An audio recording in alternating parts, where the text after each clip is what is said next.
तो hello friends, तो आज हम अपना लेक्चर नंबर 3 इकोनॉमी का स्टार्ट करते हैं। तो इनकम इलास्टिसिटी ऑफ डिमांड। तो इसका मतलब क्या होता है? फॉर एग्जांपल, किसी भी पर्सन की इनकम के चेंज होने पे किसी भी पर्सन की इनकम के चेंज होने पे वहाँ पे डिमांड का कितना इफेक्ट पड़ता है किसी कंट्री पे, तो उसको हम बोलते हैं इनकम इलास्टिसिटी ऑफ डिमांड। अब अगर income elasticity demand greater than मतलब पॉजिटिव है जीरो से, तो हम उसको बोलते हैं नॉर्मल गुड। वही income elasticity of demand negative है तो हम उसको बोलते हैं इन्फीरियर गुड। ठीक है। नेक्स्ट आता है cross cross elasticity of demand. तो क्रॉस इलास्टिसिटी ऑफ डिमांड में हम रिलेटेड गुड्स को देखते हैं कि कोई रिलेटेड गुड्स चेंज होते हैं, उसकी प्राइस चेंज होती है तो डिमांड पे कितना इफेक्ट पड़ता है। ठीक है। क्रॉस इलास्टिसिटी ऑफ डिमांड मतलब हम चेक करते हैं रिलेटेड गुड्स को। अब फॉर एग्जांपल, अगर cross elasticity of demand negative में है तो हम बोलेंगे ये कॉम्प्लीमेंट्री गुड्स है। ठीक है। अगर cross elasticity of demand zero के बराबर है मतलब जो दो गुड्स है जो की प्राइस चेंज हम कंपेयर कर रहे हैं वो अनरिलेटेड है, वही हम बात करें क्रॉस इलास्टिसिटी ऑफ डिमांड की जो ग्रेटर देन जीरो मतलब पॉजिटिव है, तो हम बोलेंगे सब्स्टिट्यूट गुड्स। ठीक है। नेक्स्ट आता है प्राइस इलास्टिसिटी ऑफ सप्लाई। मतलब क्या? किसी भी प्रोडक्ट की प्राइस चेंज होने पे उसकी सप्लाई में कितना बड़ा इफेक्ट आता है, उसकी प्राइस में कितना बड़ा इफेक्ट आता है, उसको हम बोलते हैं price elasticity of supply. For example, अगर सब प्राइस जो है वैल्यू जो है ज़ीरो नेगेटिव में है प्राइस इलास्टिसिटी ऑफ सप्लाई, तो हम उसको बोलेंगे इन इलास्टिक। अगर पॉजिटिव में है तो हम बोलेंगे इलास्टिक। ठीक है। अब आते हैं हम सेविंग्स पे। तो सेविंग्स क्या होती है? कोई पर्सन की हमारी डिस्पोजेबल इनकम जो हमें सैलरी मिलती है माइनस टैक्स, उसको हम बोलते हैं डिस्पोजेबल इनकम। अब इस डिस्पोजेबल इनकम में से हमने एक्सपेंडिचर मतलब खर्चा कितना करा प्लस सेविंग। ठीक है। तो हमारा खर्चा हुआ इतना 60 रुपये का, बचे पैसे कितने 40 रुपीज़ मतलब सेविंग हमारी, हमने इसको बचा के रखा अपने फ्यूचर कंजम्पशन के लिए। ठीक है। तो ये हो जाती है हमारी सेविंग्स। ठीक है। अब सेविंग्स इंडिया में कौन कौन करता है मतलब कोई भी कंट्री में, तो गवर्नमेंट करती है, फर्म्स मतलब कंपनीज करती है, एंड हाउस होल्ड करते हैं मतलब हम लोग। अब क्या होता है यहाँ पे, गवर्नमेंट जो है डिसेबल होती है मतलब यहाँ के सेविंग अकाउंट्स गवर्नमेंट के होते ही नहीं है। अगर गवर्नमेंट का 100 रुपये है तो वो 120 रुपये खर्च करती है। फर्म्स की बात करें तो कभी कभी वो 20 से 30% तक सेविंग्स कर लेते हैं। लेकिन इंडिया में सबसे ज़्यादा जो सेविंग करते हैं वो हाउस होल्ड होते हैं। Most of the saving house hold के द्वारा की जाती है। अब सेविंग्स कितने टाइप की होती है? तो दो होती है, फाइनेंशियल और फिजिकल सेविंग। फिजिकल सेविंग में हम लैंड और गोल्ड की बात कर सकते हैं। फाइनेंशियल सेविंग में mutual fund and fix deposit की बात करते हैं। अब सेविंग्स में फिजिकल सेविंग इतने यूज़ में नहीं आता है मतलब कंट्री फॉर्मेशन में नहीं आता है। फाइनेंशियल सेविंग यहाँ इंपॉर्टेंट हो जाता है। क्यों? फॉर एग्जाम्पल, कंट्री सेविंग से क्या होता है, फॉर एग्जाम्पल आपने 40 रुपीज़ है आपके पास, आपने बैंक में जमा करा है, बैंक ने कंपनी में दिया। अब इस कंपनी ने उससे मशीन खरीदी, कैपिटल फॉर्मेशन हुआ हमारा, फिर यहाँ पे प्रोडक्शन करा शुरू करा। अब प्रोडक्शन बढ़ा तो यहाँ सप्लाई बढ़ाई कंपनी ने, अब सप्लाई बढ़ी तो हमारी जीडीपी ग्रोथ भी बढ़ी, इंक्रीज। ठीक है। तो investment is that part of the income that will be used for acquiring capital goods. Acquiring capital goods. अब यहाँ पे कैपिटल फॉर्मेशन होता क्या है? तो कैपिटल फॉर्मेशन मतलब new capital plus old capital. मतलब क्या? पहले आपके पास एक घर था, अब आपने एक और घर खरीद लिया, तो इसी को बोलते हैं हम कैपिटल फॉर्मेशन। सेम कंपनी और गवर्नमेंट पे भी अप्लाई होता है और कंट्री पे भी। ठीक है। अब इसी को हम दो पार्ट में डिवाइड करते हैं। इसी को हम जो सेविंग्स है उसको हम दो पार्ट, इन्वेस्टमेंट, यहाँ पे अब आता है ग्रोस कैपिटल फॉर्मेशन। तो ग्रोस कैपिटल फॉर्मेशन में जीसीएफ अब दो पार्ट में डिवाइड करते हैं। पहला होता है gross fixed capital formation, GF CF का मतलब ग्रोस फिक्स्ड कैपिटल फॉर्मेशन। यहाँ पे क्या होता है, ड्यूरेबल इन नेचर होता है। मतलब क्या कि किसी कंपनी ने बिल्डिंग बनाई या फिर कोई फ्लैट कंपनी का ऑफिस नया लिया, यहाँ पे इंफ्रास्ट्रक्चर डेवलपमेंट किया, यहाँ पे कोई मशीनरी बनाई और ख़रीदी, तो उसी को हम बोलते क्या है, GFCF मतलब ग्रोस फिक्स्ड कैपिटल फॉर्मेशन। वही हम बात करें स्टॉक की, तो स्टॉक मतलब वो स्टॉक मार्केट वाला नहीं, यहाँ पे हम बात कर रहे हैं स्टॉक की मतलब रॉ मटेरियल्स, जितने भी इंटरमीडिएट गुड्स हैं वो सबको हम बोलते हैं स्टॉक। अब कैपिटल फॉर्मेशन में सबसे ज़्यादा इंपॉर्टेंस रहता है इसका, GFCF का, ग्रॉस फिक्स्ड कैपिटल फॉर्मेशन। अब ड्यूरेबल इन नेचर मतलब क्या, कि मतलब एक बार आपने खरीद लिया तो 5 से 10 साल तक ही चलेगा, ठीक है। अब हम यहाँ पे एक और वापस से वर्किंग कैपिटल भी समझ लेते हैं वापस से। लेमेन्स टर्म में नॉर्मल डेफिनेशन है, आपके डे टू डे ऑपरेशन के लिए आप जो मनी स्पेंड और खर्चा करते हो उसको हम बोलते हैं वर्किंग कैपिटल। अब इसका एक और नेम भी है सर्क्यूलेटिंग कैपिटल। मतलब क्या, अब इकोनॉमी में इसकी डेफिनेशन क्या होती है वर्किंग कैपिटल की, तो current assets minus current liabilities. मतलब क्या, कि आपके पास कैश है, इन्वेंट्री मतलब क्या, का बहुत सारा माल गोदाम में भरा हुआ है, बिल रिसीवेबल्स मतलब क्या, आपने किसी को सामान उधार दे रखा है और आपको पैसा मिलने वाला है, ठीक है। पैसा, सामान आपने किसी को बेचा है, उसने बोला कि मैं आपको 10 दिन बाद ये पैसा दे दूंगा, आप ये पेपर रखो, ये बिल रखो अपने पास, ठीक है। तो इसको बोलते हैं हम अपने मेरे करंट एसेट्स है।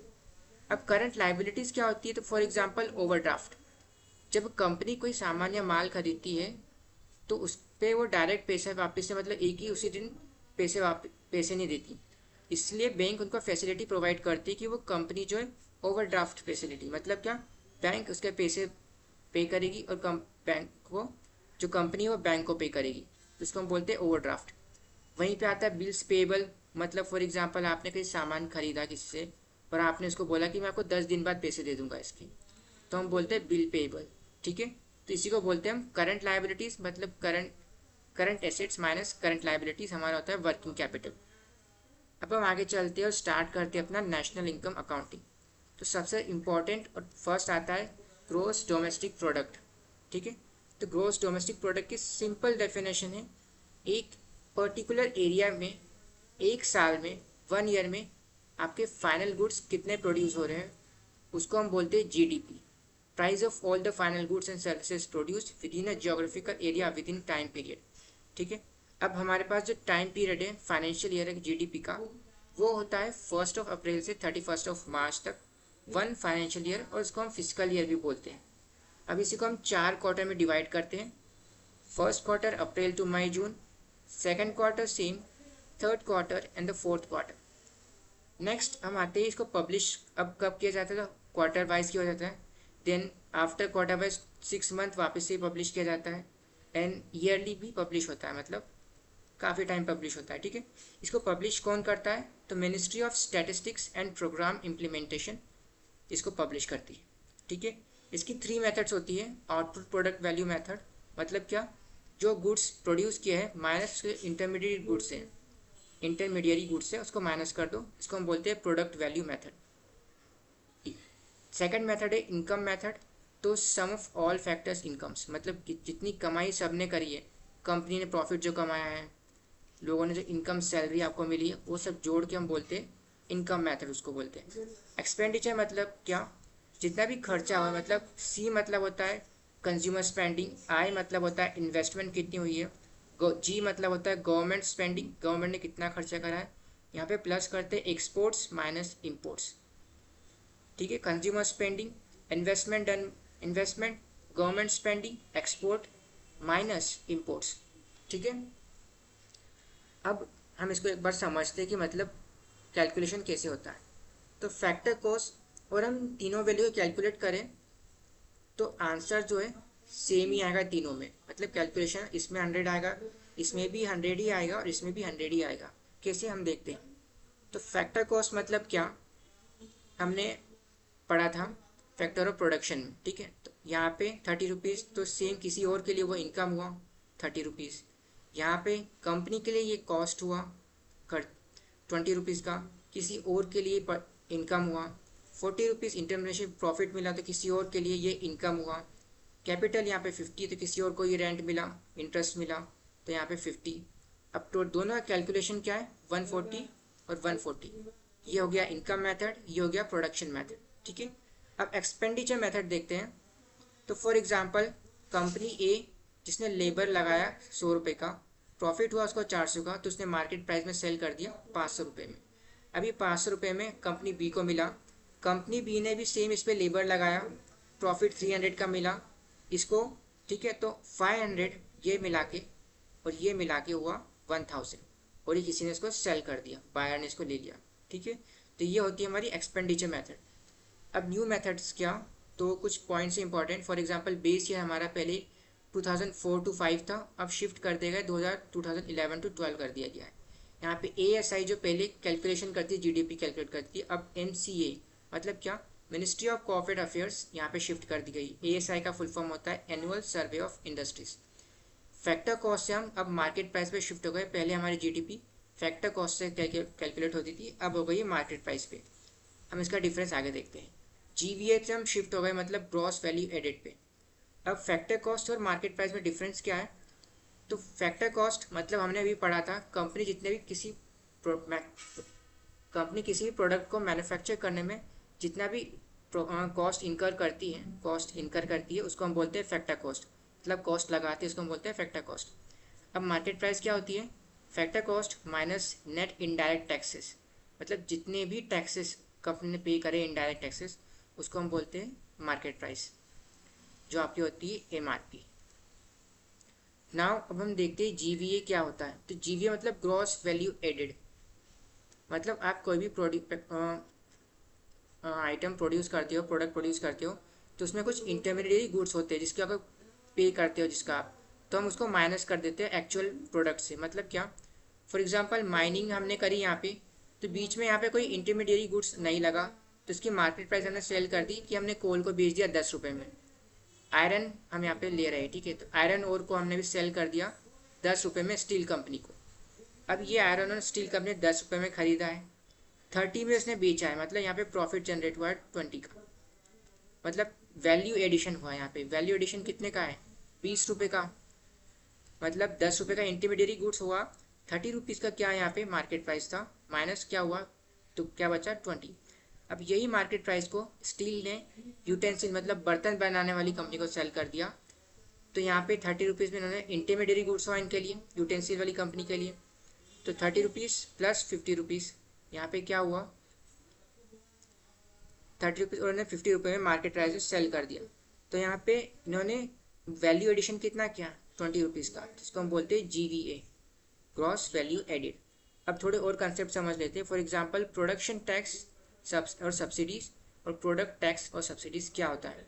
तो प्रोडक्शन टैक्स सब्सिडीज़ मतलब क्या, स्टैम्प ड्यूटीज़, लैंड रेवेन्यूज़ वगैरह वगैरह। अब सब्सिडीज़ मतलब क्या होता है, फॉर एग्जांपल स्टैम्प ड्यूटी पर कुछ माफ़ कर दिया, आपको लैंड ग्रांट सस्ते में कर दिया गवर्नमेंट ने, ठीक है, तो उसको हम बोलते हैं सब्सिडी मिल गई यहाँ पे।